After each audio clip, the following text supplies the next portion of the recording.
Hello, xin chào các bạn đã quay trở lại với kênh YouTube Review 5 phút. Trong tinh nghịch, từ khi Vương Lâm tu tiên, hắn đã thừa nhận mình có 3 lần chọc chó nguy hiểm nhất.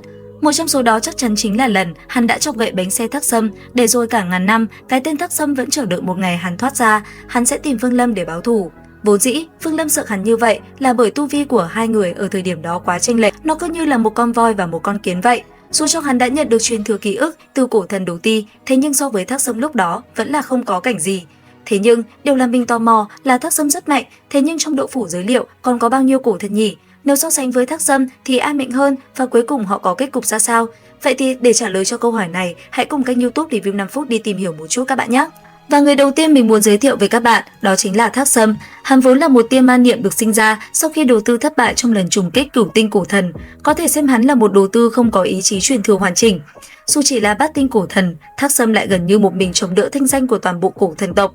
Chính hắn đã nâng tầm sức mạnh và khí thế của cổ thần tộc lên một độ cao chưa từng có, khiến rất nhiều độc giả mới lầm tưởng rằng cổ thần là chủng tộc mạnh nhất, đủ sức nghiền ép mọi tu sĩ mà quên mất sự khác biệt của từng hoàn cảnh và thời đại. Sau khi thoát khỏi phong ấn kéo dài hàng nghìn năm, Thác Sâm bắt đầu hành trình truy tìm Vương Lâm. Hắn lần theo dấu vết của đối phương, đi khắp tứ đại tinh vực trong nội giới. Trên đường đi, hắn đánh nát Côn Hư chi cảnh, khiến cả Thi Âm Tông lẫn Từ Thánh Tông suýt nữa bị hủy diệt. Về sau, hắn thậm chí không tiếc tự tổn thương bản thân để phá vỡ phong giới đại trận, tiến vào ngoại giới. Thế nhưng, sau khi tới ngoại giới, hắn không tìm được Vương Lâm mà còn bị 3 đại năng của thế hệ sau truy sát suốt 15 năm.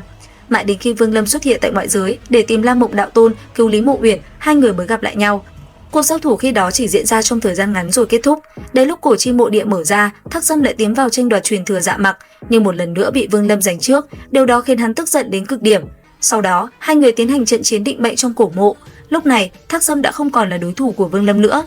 Vương Lâm cũng nhân cơ hội trả lại phần ý chí truyền thừa thuộc về Đồ Tư, giúp hóa giải khúc mắc giữa hai bên. Khi Vương Lâm tiến vào khu vực hạch tâm của động phủ giới, Thác Sâm còn đích thân đến hỗ trợ, cùng hắn đối đầu trưởng tôn và cuối cùng đánh bại đối phương. Sau mọi chuyện, Thác Sâm không tới Tiên Cương Đại Lục mà lựa chọn dung hợp ý chí truyền thừa, hóa thành trẻ sơ sinh để tái sinh. Tiếp theo, người thứ hai đó chính là Bát Tinh cổ thần La Thần. Vốn dĩ hắn là nhân vật có thể tung hoành thiên hạ, nhưng cuối cùng lại bị bạn sinh thú Vọng Nguyệt đồng hóa. Từ Bát Tinh cổ thần, hắn suy yếu thành trạng thái ấu thể, biến thành tồn tại nửa người nửa thú. Khi ấy, hắn gần như chỉ còn là con rối của Vọng Nguyệt và lang thang khắp La Thiên tinh vực. Sau này, Vương Lâm phát hiện ra hắn. Ban đầu, La Thần luôn dao động giữa việc nuốt chửng Vương Lâm hay trao quyền lực lượng cho hắn. Chỉ đến khi biết được truyền thừa của Vương Lâm đến từ Đồ Tư, hắn mới từ bỏ ý định thôn phệ. Sau khi thất bại trước Vương Lâm, La Thần bị tu sĩ ngoại giới bắt đi. Tuy nhiên trước lúc bị bắt, hắn đã trao 2 tinh điểm cuối cùng của mình cho Vương Lâm, giúp thực lực đối phương tăng mạnh và đạt tới ngũ tinh cổ thần.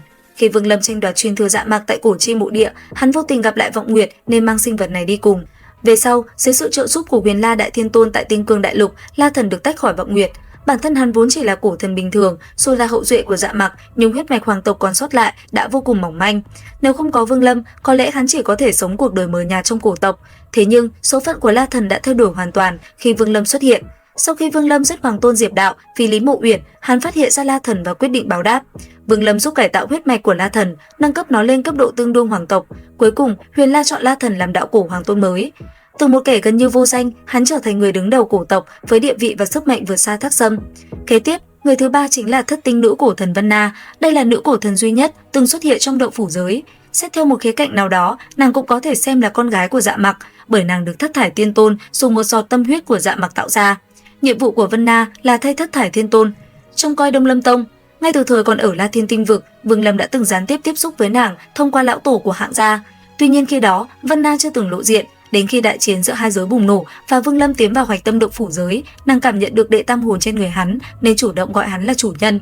Vân Na còn dâng lên giọt tâm thần huyết quý giá của mình để giúp Vương Lâm chữa thương. Sau đó, nàng cầu xin Vương Lâm đưa mình rời khỏi động phủ giới.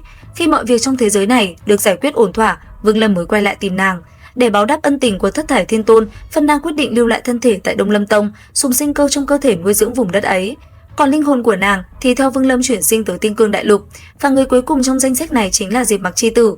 Đây mới là người sở hữu huyết mạch cổ tộc tinh khiết nhất trong toàn bộ động phủ giới. So với hắn, ngay cả Thác Sâm cũng hoàn toàn không đáng nhắc tới. Diệp Mặc chi tử được tạo ra từ 8 giọt tâm thần huyết của Dạ Mặc, thứ được trưởng tôn và Thất Thải đạo nhân ngưng tụ từ vô số cổ thần bị sát hại. Vì thế, hắn được gọi là Diệp Mặc chi tử. Nếu chỉ xét riêng huyết mạch, hắn có thể áp đảo toàn bộ cổ chi tam tộc trong động phủ giới. Sự tồn tại của hắn vốn được tạo ra để đối phó với các thế lực nội giới. Khi Vương Lâm khiến các đại năng ngoại giới phải e ngại, Trưởng Tôn đã đưa Diệp Mặc chi tử ra đối phó hắn. Thực lực của nhân vật này cực kỳ đáng sợ, đến cả Vương Lâm cũng phải hết sức cẩn thận. Tuy nhiên cuối cùng, hắn vẫn thua một bước trước Vương Lâm do không hiểu rõ những thần thông đặc biệt của đối phương. Hắn bị Vương Lâm dùng sự kết hợp giữa mộng đạo và mộc hồi viễn cổ đánh bại. 8 giọt tâm thần huyết của Dạ Mặc trong cơ thể hắn cũng bị Vương Lâm thu lấy. Sau khi hấp thu chúng, Vương Lâm khiến tinh điểm của cổ thần, cổ ma và cổ yêu trong cơ thể mình đồng thời đạt tới bát tinh. Nếu không tính Vương Lâm, đây chính là những cổ thần còn sống nổi bật nhất từng xuất hiện trong động phủ giới. Trên thực tế, trong viễn cổ tiên vực vẫn tồn tại rất nhiều thành viên của cổ chi tam tộc. Đáng tiếc là phần lớn bọn họ đã bị Thất Thải Tiên Tôn tàn sát và biến thành thiên đạo sứ giả.